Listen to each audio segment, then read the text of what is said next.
Hi everyone, I'm Priya Padham from Data School Cohort 21 and today I'm going to be showing you how to format labels on your charts and a quick tip on how to move them when they overlap or they aren't positioned where you would like. So let's get started. Now that we have opened Tableau, we can begin by creating a simple line chart using the Superstore dataset. First, I'm going to drag order date to columns and change this to continuous quarters.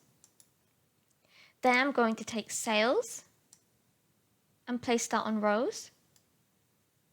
Now we can take category and put that on detail. If we go to the marks card and click label, we can see a little window pop up to allow us to show mark labels by clicking the checkbox.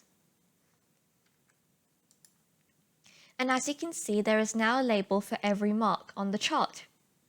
But we can also choose which marks to label in the section at the bottom of this window. In our case, we can label the most recent ends of our lines by clicking Most Recent.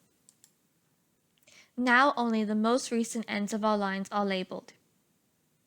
We could also change the font and font size, the color, alignment, and more within this window.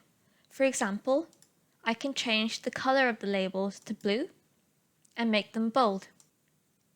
We can also change the alignment in the alignment menu and center the labels, or even change their direction.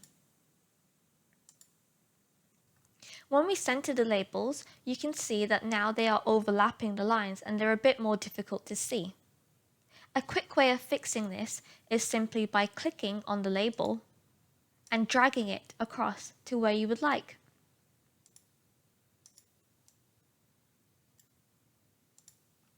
And now our labels have been formatted and we can see them all much more clearly. Thank you for watching this video. I hope you feel more confident now with formatting labels. Please check the description of this video for links to additional material that you may find helpful. If you enjoyed this video, you'd love the video about adding separate colour legends by my colleague Valeria, click the link on the screen to watch it next.